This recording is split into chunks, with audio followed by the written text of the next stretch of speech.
नमस्कार, वक्त हो गया उत्तराखंड की खबरों का। मैं हूं आपके साथ मानु तेवतिया। शुरुआत करते हैं बुलेटिन की कोरोना अपडेट के साथ। उत्तराखंड में कोरोना की रफ्तार नहीं थम रही है। बीते 24 घंटे में उत्तराखंड में 6,251 नए केस आए हैं। साथ ही 85 संक्रमित लोगों की मौत भी हुई है। कोरोना के एक्टिव केसों की संख्या 48,300 के पार हो चुकी है, जबकि बीते 24 घंटे में 3,129 मरीज ठीक भी हुए हैं। बीते 24 घंटे में सबसे ज्यादा केस देहरादून में 2,207, हरिद्वार में 1,163, उधम सिंह नगर में 827, नैनीताल में 673 नए केस सामने आए हैं। इसके साथ ही अल्मोड़ा में 198, बागेश्वर में 107, चमोली में 125, चंपावत में 157 नए मामले सामने आए हैं। हरिद्वार में निरंजनी अखाड़े के एक और संत की कोरोना संक्रमण की वजह से मौत हो गई है। अखाड़े के संत मनीष भारती को 8 दिन पहले ऋषिकेश के एम्स में भर्ती कराया गया था। तो कोरोना संक्रमण की वजह से हरिद्वार में एक और संत की मौत हो गई है। उत्तराखंड में लगातार बढ़ते कोरोना के मामलों ने सरकार की चिंता बढ़ा दी है। यही हाल रहा तो अगले 15 दिन में एक्टिव केस को 1 लाख का आंकड़ा पार करने में देर नहीं लगेगी।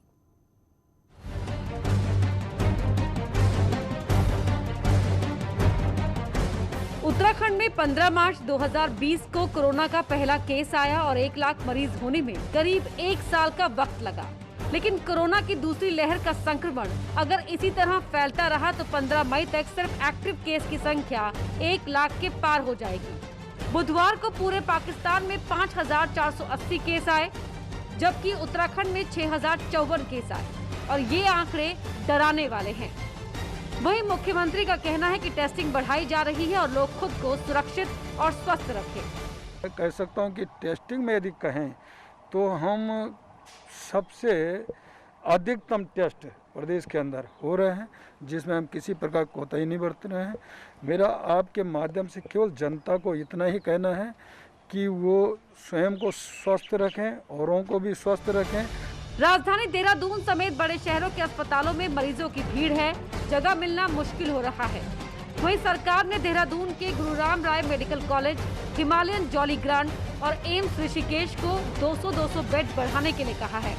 तो ये इस स्थिति को देखते हुए सरकार पूरी तरह से गंभीर है और लगातार इस पर कि नंबर ऑफ बेड्स और ऑक्सीजन से बेड्स को किस तरह बढ़ाया जाए, किस तरह से आईसीयू ज़्यादा किए जाए। तीनों ही जगह पर ये प्रारंभ हो गया है नंबर ऑफ बेड्स को बढ़ाना। हम लोग भी तमाम ऐसे जगह को तलाश रहे हैं जहाँ पर ऑक्सीजन बेड्स को लगा करके ज़्यादा से ज़्यादा लोगों को सुविधा दी जा सके। इस पर लगातार सरकार गंभीरता के साथ काम कर रही है। कोरोना संक्रमण की दूसरी लहर ने हालात बेकाबू कर दिए हैं। मरीज बढ़ रहे हैं और मौत के मामले भी, और यही वजह है कि छोटा सा उत्तराखंड आंकड़ों में तेजी से आगे बढ़ रहा है। न्यूज़ 18 के लिए देहरादून से दीपांकर भट्ट की रिपोर्ट। वहीं उत्तराखंड में डीआरडीओ 500 बेड के अस्पताल तैयार करेगा। हल्द्वानी के सुशीला तिवारी अस्पताल और ऋषिकेश के आईडीपीएल में ये अस्पताल तैयार किए जाएंगे, जिसमें 100 आईसीयू और 400 ऑक्सीजन बेड होंगे। इसके साथ ही डीआरडीओ जल्द ही 1,000 बेड का हॉस्पिटल भी तैयार करेगा। एक गढ़वाल में बना रहे हैं और एक कुमाऊं में बना रहे हैं। कुमाऊं में हम लोग हल्द्वानी मेडिकल कॉलेज है, सुशीला तिवारी मेडिकल कॉलेज है, उसी के परिसर में बना रहे हैं और उसको रन भी सुशीला तिवारी मेडिकल कॉलेज ही रन करेगा। उसमें अपना पूरा स्टाफ और सारी चीज़ें वही लोग लगाएंगे। हम लोग बाकी फंड करेंगे, पूरी फैसिलिटी बना के डीआरडीओ में देंगे, रन हम लोग करेंगे अपनी मैन पावर से। और गढ़वाल में हम लोग आईडी। आगे बढ़ते हैं। उत्तराखंड में कोरोना के बढ़ते संक्रमण को देखते हुए सरकार ने 4 धाम यात्रा स्थगित करने का फैसला लिया है। सीएम तीरथ सिंह रावत ने कहा है कि कोरोना को देखते हुए 4 धाम यात्रा संभव नहीं है। सीएम ने कहा है कि कपाट समय पर खुलेंगे और नियमित पंडा पुजारी पूजा अर्चना करेंगे, लेकिन आम लोगों के शामिल होने पर पाबंदी रहेगी।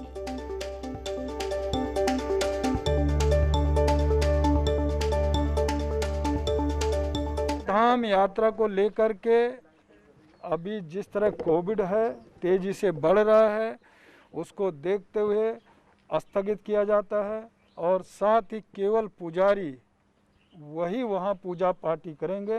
बाकी कोविड को देखते हुए सभी मैं कह स्थगित इसको हम कर रहे हैं। संबंधित जिले के लोग भाग लेंगे सर? कोई नहीं, केवल तीर्थ पुरोहित ही पूजा करेंगे। पूजा अर्चना नियमित होगी, नियमित समय पे आपका पट खुलेंगे। लेकिन जो राहुल जी हैं, जो पूजा पाठी हैं, जो पुजारी हैं, वही वहाँ पूजा अर्चना करेंगे। बाकी शेष लोगों को, पूरे देश के लोगों को चार धाम यात्रा अभी बंद है और वो स्थगित किया जाता है। कोरोना महामारी के बढ़ते संक्रमण को देखते हुए सरकार ने चारधाम यात्रा स्थगित कर दी है। 4 मई को यमुनोत्री और 15 मई को गंगोत्री धाम के कपाट खुले हैं। यात्रा स्थगित करने का पंडा पुरोहितों ने विरोध शुरू कर दिया। उनका कहना है कि पिछले साल भी चारधाम यात्रा नहीं हो सकी, जिससे यहाँ के स्थानीय व्यापारियों को काफी नुकसान हुआ था और अगर इस साल यात्रा नहीं हुई तो वो भुखमरी की कगार पर पहुंच जाएंगे। पंडा पुरोहितों ने मांग की है कि कोविड गाइडलाइन के तहत यात्रा करवाई जानी चाहिए। उत्तराखंड में ज़्यादातर लोगों का जो रोजगार है वह यात्रा से ही जुड़ा हुआ है और यदि यात्रा नहीं चलती है तो लोगों के सामने भुखमरी की कगार आ जाएगी। मेरा माननीय मुख्यमंत्री से निवेदन है कि जिस प्रकार से कुंभ में उन्होंने 72 घंटे की रिपोर्ट लाने पर प्रवेश यात्रियों को दिया था, उसी प्रकार से चारों धाम के लिए भी 72 घंटे की रिपोर्ट के साथ ही यात्रियों को प्रवेश दे। वहीं चारधाम यात्रा पर रोक के चलते जीएमवीएन का भी नुकसान बढ़ गया है। जीएमवीएन के पास करीब 3.5 करोड़ रुपए की बुकिंग केवल गेस्ट हाउस के लिए आई थी, जिसमें से 17 लाख रुपए की बुकिंग कैंसिल हो चुकी है। वहीं हेली सर्विस के 11,000 टिकट बुक किए गए थे, जिसमें से 80 कैंसिल हो चुके हैं। वहीं अब यात्रियों को 2 ऑप्शन दिए जा रहे हैं, जिसमें या तो यात्री अपनी बुकिंग को पोस्टपोन करें या आगे जब यात्रा शुरू होगी तो उस समय इस बुकिंग का लाभ ले सकते हैं, या फिर यात्री अपनी बुकिंग की पूरी धनराशि वापस भी ले सकते हैं, जिसके बाद उनकी बुकिंग कैंसिल मानी जाएगी। हमें उस तरीके के निर्देश मिलेंगे तो अकॉर्डिंगली हम लोग उसको देखेंगे। और अभी तक की जो यात्रा की बुकिंग्स हैं वो 3.5 करोड़ या 3 करोड़ से ऊपर की हमारी बुकिंग है और कैंसिलेशन केवल 17 लाख रुपए के हुए हैं। हाल ही में भी अभी 11,000 के आसपास का नंबर जो टिकट्स का है उसमें केवल 80 के आसपास टिकट्स ही कैंसिल हुए हैं। आगे बढ़ते हैं। दून हॉस्पिटल में कोविड की गाइडलाइन की जमकर धज्जियां उड़ाई गई। एबीवीपी कार्यकर्ताओं ने दून मेडिकल कॉलेज के कोविड वार्ड में कुछ मरीजों को उनके ऑक्सीजन मास्क खोलकर जूस पिलाया, साथ ही कुछ के साथ फोटोशूट भी करवाया है। गाइडलाइन के मुताबिक कोविड वार्ड में मेडिकल स्टाफ के अलावा कोई भी नहीं जा सकता है।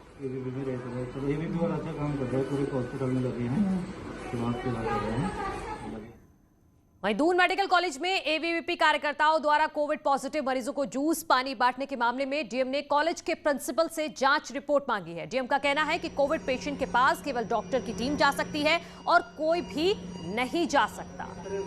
जो प्रोटोकॉल है, प्रोटोकॉल के अनुसार ही काम होगा। यदि कोई सामाजिक संगठन है जो चाहता है कि हम सोशल डिस्टेंसिंग वगैरह मेंटेन कराना चाहते हैं, वो लोग तो ये काम कर सकते हैं, लेकिन हॉस्पिटल के अंदर हाईली स्किल्ड लोगों को ही रहना चाहिए। कांग्रेस नेता सूर्यकांत धस्माना ने एबीवीपी और बीजेपी पर निशाना साधा है। उन्होंने कहा है कि जब मैं पिछले साल दून अस्पताल गया तो मुझे 28 दिन के लिए क्वारंटीन कर दिया गया था ताकि मैं अव्यवस्थाओं के खिलाफ आवाज न उठा सकूं, लेकिन आज बीजेपी वाले कोरोना संक्रमित मरीजों को अस्पताल में जाकर जूस पिला रहे हैं, फोटो खिंचवा रहे हैं। मैं कोविड अस्पताल में, कोविड वार्ड में नहीं गया, मैं कोविड के मरीज के पास नहीं गया, मैंने कोई प्रोटोकॉल का उल्लंघन नहीं किया। उसके बावजूद सरकार ने मुझको 28 दिन बंद कर दिया क्वारंटीन में, इसलिए कि मैं आवाज ना उठा पाऊं कुव्यवस्थाओं के खिलाफ। और आज आपकी पार्टी के लोग अस्पताल में, कोविड डेडिकेटेड हॉस्पिटल में, कोविड वार्ड में जाकर के कोविड से ग्रसित मरीज जिनका इलाज चल रहा है उनके पास जाकर के उनको खाना खिला रहे हैं, जूस पिला रहे हैं और फोटो खिंचवा रहे हैं। इसी बीच एक बड़ी खबर आ रही है। कांग्रेस प्रदेश अध्यक्ष प्रीतम सिंह ने राज्य में हेल्थ इमरजेंसी लगाने की मांग की है। उन्होंने कहा है कि उत्तराखंड में स्वास्थ्य व्यवस्था चरमरा गई है। कोरोना के चलते हालात बेहद ही खराब हैं। रिकवरी रेट 23% तक कम हो चुका है। ऐसी स्थिति में सरकार को हेल्थ इमरजेंसी लगानी चाहिए।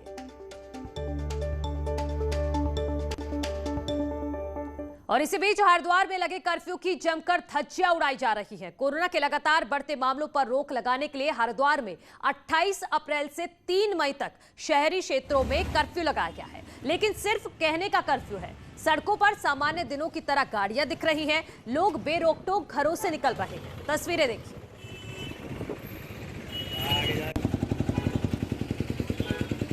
हरिद्वार में कोरोना संक्रमण की चेन तोड़ने के लिए लगाया गया कर्फ्यू सफल होता नजर नहीं आ रहा है।